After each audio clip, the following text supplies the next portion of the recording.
দেখো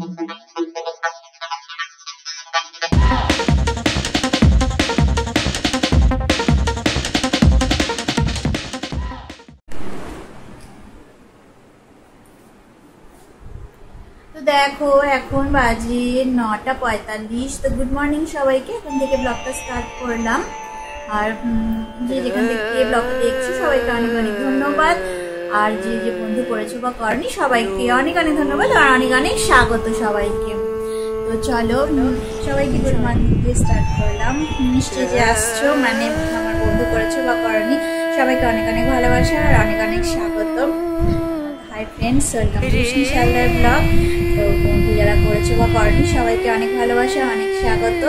আর যারা ব্লগটা দেখছো নতুন যারা এসছো তারা প্লিজ আমার সাবস্ক্রাইব করে দিও আমার চ্যানেলটাকে।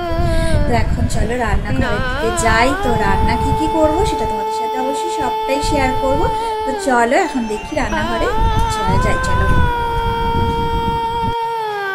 এই যে দেখো এখানে ওই যে ভেঙে গেছিল, তোমাদেরকে দেখাচ্ছিলাম আমাদের গ্যাসটা, এই যে কাঁচের যে গ্যাস সেটা ভেঙে গেছিল। তো দেখো এই যে এটা পুরনো ছিল, তো বার করা হয়েছে, অনেক বছরের পুরনো। এটা কি বলতো তোলা ছিল, যে কোনো মানে কারণে যদি কিছু প্রবলেম হয়। তো জানতাম আমরা কি জানো তো অনেকেই শুনেছিলাম ওই যে গ্যাস সিলিন্ডারটা না, এই গ্যাসের যে মানে ওভেন ওরকম ভাবে ফেটে গেছে। তো তাও ভালো লাগে দেখতে তাই কিনেছিলাম। খুব মনটা খারাপ জানো, আজকে একদম কিচ্ছু ভালো লাগছে না। এই দেখো এখন একটু এই যে চিকেন করব, তো এই যে বসিয়েছি। পেঁয়াজ, আদা, রসুন, টমেটো, কাঁচা লঙ্কা, ধনে জিরে বাটা সবই দেওয়া হয়ে গেছে। তো দাঁড়াও লাইটটা জ্বালাই, অন্ধকার আবার। এই যে লাইট না জ্বালালে আমার আবার রান্নাঘরটা একটু অন্ধকার না, কিচ্ছু দেখা যায় না। এই যে দেখো এখন এই চিকেন করব। আর এই আলু দেখো ভাজা হয়ে গেছে মাংসের জন্য যে আলু। আর এইখানে দেখো আম ছোট ছোট টুকরো করে কেটে নিয়েছি। তো এই আমগুলোকে আমের একটু তেল বানাবো, আম তেল, এটা ঝাল আর টক যে আচারটা হয় না ওই রকম বানাবো। আর এখানে আমগুলো কেটে নিয়েছি, এটা আচার বানাবো। তো গুড় এনেছিল তোমাদেরকে দেখিয়েছিলাম, তো সেই ওই কেটে নিয়েছি, পরিষ্কার করে ধুয়ে নেব, জলে ভিজিয়ে রেখে দিয়েছি। তো আচার বানিয়ে নেব। তো চলো দেখি এখন চিকেনটা রান্না করি। তো তোমাদেরকে একটু দেখাই। ভাত হচ্ছে, ওইদিকে ভাত বসিয়ে দিয়েছি। আর এইখানে দেখো এখন এই চিকেনটা করে নি, একটু গরম মশলা দিয়ে নিয়ে একটু চিকেনটা এখন দিয়ে দিই পরে। আর এইটা দেখো না একটু ঢক ঢক করে নড়ে, এই মানে নাড়াচাড়া হয়। দেখো রান্নাটা হলে না গ্যাসটা এরকম সমস্যা, তো মানে গ্যাসের আর কি ওভেনটা। তো তোমরা কেউ কিছু মনে করো না। তো এই যে দেখো চিকেনগুলো দিয়ে দিলাম, এবারে ভালো করে কষিয়ে রান্না করে নেব। একটু নড়বে, আমি ধরে আছি তাও এক সাইডে, খুব মানে প্রবলেম এই গ্যাসটাকে, এই জন্য একটু বাদ দিয়ে রেখেছিলাম। তো ওই গ্যাস একদিন না গড়িয়াহাটে গিয়ে গ্যাস পছন্দ হয়েছিল, তাই আমরা না ওই গ্যাসটা কিনে নিয়েছিলাম। মানে গ্যাসের ওই ওভেন যে কাঁচের ওগুলো ভেঙে যায়, ফেটে যায়। আমার পিসির বাড়িতে না আমার পিসির ওরকম ফেটে গেছে, 2 বছর ইউজ করার পর ফেটে গেছে, কিন্তু আমার না 5-6 বছর ইউজ করার পরে তারপরে এটা ফেটে গেল জানো তো। মনটা সকাল থেকে একদম ভালো না, কালকে রাতে ওই অবস্থা হয়েছে। তো কি করব বলো, মন খারাপ করে লাভ নেই, এখন এই রান্না করতে হবে।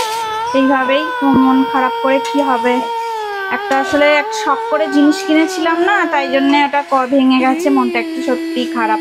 এটা সবারই ক্ষেত্রে হয়ে থাকে। তো চলো দেখি এটা ভালো করে কষিয়ে নিই। আর এদিকে হচ্ছে আমি আম তেল, আমের আচার সমস্ত কিছু দেখো বানাবো। তো মশলা বানাবো তখন তোমাদের সাথে শেয়ার করব। তো চলো চিকেনটা রান্না করে নিই। দেখো একটু কাস্টার্ড বানিয়েছিলাম, এটা কালকে বানিয়েছি। দেখো এই যে একটুখানি মানে পেয়ারা দিয়ে আর ওই যে তরমুজ ছিল, তো এই দিয়ে বানিয়েছিলাম কাস্টার্ডটা। তো একটু ঘন হয়ে গেছে, শক্ত হয়ে গেছে, কেন বলো তো, যেহেতু ফ্রিজে ছিল না এই জন্যে একদম শক্ত শক্ত মানে হয়ে গেছে আর কি। আমার মনে হয় খুব একটা খারাপ হয়নি, ভালোই হয়েছে। একটুখানি আমি খেয়েও দেখেছি, ভালো হয়েছে। পেয়ারা ছিল আর হচ্ছে এই তরমুজ ছিল, এই দিয়েই বানিয়েছিলাম। এটা ঠান্ডা ঠান্ডা খেতে ভালো লাগে। আর এই যে গুড়টা আগের দিন আমি তোমাদেরকে দেখিয়েছি, গুড় এই যে এনেছিল, এই যে প্রচুর অনেকটাই গুড় এনেছে। তো এখনো খোলা হয়নি, গুড়টা খুলবো, তারপরে ওই আচারটা বানিয়ে নেব। তো দেখো এই যে এদিকে বসিয়ে দিয়েছি কড়া, আর এখানটায় দেখো মাংস রান্না হচ্ছে, মাংসটা হোক আর এদিকটাতে কড়াটা বসিয়ে দিয়েছি। তো এখানে হচ্ছে সমস্ত মশলাগুলো করব, তো মশলাগুলো দিতে থাকবো, তোমাদের সাথে শেয়ার করব যে আচারের যে মশলা বলছিলাম তোমাদেরকে দিয়ে মানে দেখাবো আর কি। তো এখানে দেখো এই যে আমি নিয়ে নিয়েছি, এখানটায় দেখো জিরে নিচ্ছি, মানে 1 চামচের মতন এই যে জিরে, এই যে আমি দিয়ে দিলাম। এই যে দেখো জিরে দিয়েছি, তবে জিরেটা আমার মনে হয় আরেকটু দিতে হবে, কারণ আমার আম তো অনেকটাই বেশি, মানে তোমার হচ্ছে প্রায় 3 চামচের মতন এই যে জিরে দিয়ে দিলাম। মশলাটা বানাচ্ছি সেটাই দেখাচ্ছি তোমাদের। আমি কি কি দিয়ে মশলা বানাই, সবাই তো আচার মানে করো, তো আমি কিভাবে কি করি সেটাই দেখাচ্ছি তোমাদেরকে। আর এদিকে দেখো আমি দিচ্ছি হচ্ছে ধনে, তো ধনে আমি 3 চামচ দিলাম, এটা গোটা ধনে।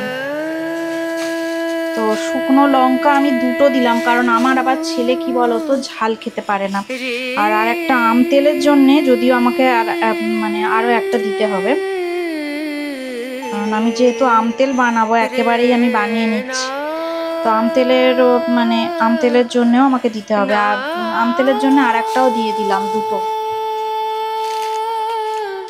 তো এবার দিচ্ছি হচ্ছে মেথি খুবই অল্প একটুখানি মেথি দিলাম, মানে 1 চামচেরও কম মেথি দিলাম। তো এবারে দেখো আমি মৌরি দিয়ে দিলাম, সবই আমি 2 চামচ করেই দিচ্ছি, 2বার করে নিয়ে দিয়েছি দেখলে তো। তো এবার সবকিছু দেওয়া হয়ে গেছে, তো একটু আমি নাড়াচাড়া করে নেব, ভালো করে নাড়াচাড়া করে নেব, একটু 5 ফোড়ন দিয়ে দেব, একদম লো ফ্লেমে রেখেছি, নাড়াচাড়া করছি। তো 5 ফোড়ন আমার কাছে একদমই অল্প ছিল, সবটাই দিয়ে দিলাম, 1 চামচের মতনই ছিল, তো পুরো মানে সবটাই দিয়ে দিলাম লো ফ্লেমে রেখে।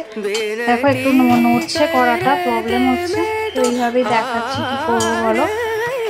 তো আবার এটা চেঞ্জ করবো, আবার একটা কাঁচের নিয়ে আসবো, ঘুরে আছি, নাড়াচাড়া করে নিচ্ছি। তো একদম লো ফ্লেমে 4-5 মিনিট নাড়াচাড়া করে তারপরে আমি অফ করে দেবো,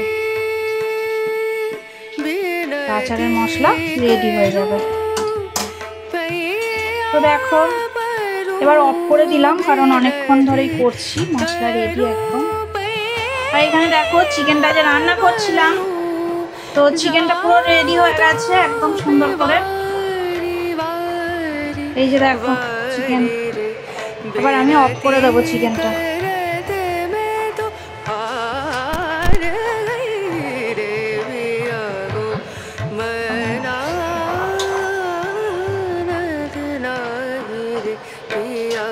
সমস্ত আলুও সিদ্ধ হয়ে গেছে, সবই হয়ে গেছে, মানে ঝোলটা দেখো আর বেশি ঝোল কমাবো না, এরকমই থাকবে। তো এত গরম পড়েছে, একটু ঝোল ঝোল রান্না খেতেই ভালো লাগছে সবারই। তো দেখো পুরোই রেডি হয়ে গেছে একদম, গ্যাসটা এবার অফ করে দিই। গরম মশলা দিয়েছিলাম, তোমাদের সাথে শেয়ার করা হয়নি। তো দেখো কত সুন্দর দেখতেও হয়েছে, অল্প একটু কাশ্মীরি রেড চিলি পাউডার যদিও দিয়েছিলাম, খুবই অল্প দিয়েছি, আসলে কি বলতো ওয়েদারটা এমনই গরম, এখনো তো কোনো বৃষ্টির চিহ্ন নেই, তো বৃষ্টি কিছুই হচ্ছে না, তো কষ্ট। তাও দেখো মানে আমার ছেলে বলছে চিকেন খাবে, তাই রান্নাটা করলাম। দেখো গুড়গুলো আমি বসিয়ে দিয়েছি, তো মোট হচ্ছে 12টার মতো গুড় নিয়েছি আমি। তো গুড়গুলো এই দেখো এখন জলের মধ্যে বসিয়ে দিয়েছি, তো এগুলো একদম গুলে যাওয়া পর্যন্ত ওয়েট করতে হবে। তো তারপরে দিয়ে দেবো আম, এই যে আমগুলো দেখো নুন আর হলুদ দিয়ে মাখানো হয়ে গেছে। তো আমি এগুলো রোদে দিইনি, যেগুলো আম তেল করবো সেগুলো শুকনো করতে দিয়ে দিয়েছি। তো কয়েকটা দেখলে আমি চৌকো করে কেটেছি, ওগুলো আম তেল করবো, আর এইগুলো হচ্ছে আমের আচার বানাবো। তো এখন দেখো গুড়টা গুলবে, আস্তে আস্তে গুলে যাক, আমি তারপর দেখাচ্ছি। আর সব মশলাগুলো ভাজা করে রেখে দিয়েছি একটা প্লেটে। মস্ত মশলা ভাজা হয়ে গেছে। আর এদিকে দেখো আচারের জন্য গুড় বানাচ্ছি।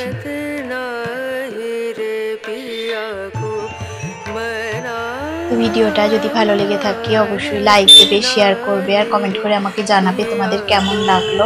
তোমরা সবাই ভালো থাকো, সুস্থ থাকো আর আমার ব্লগ এইভাবে দেখতে থাকো। সবাইকে এতক্ষণ ধরে যে আমার ব্লগটা দেখলে সবাইকে অনেক অনেক ধন্যবাদ, সবাইকে অনেক অনেক থ্যাংক ইউ। সবাই ভালো থাকো, সুস্থ থাকো এই গরমে। তো আজকের মতো টাটা, পরে আবার নতুন ব্লগ নিয়ে তোমাদের কাছে আবার চলে আসবো। ততক্ষণ তোমরা ভালো থাকো, সুস্থ থাকো আর আমার ব্লগে আমার সাথে সব সময় থেকো।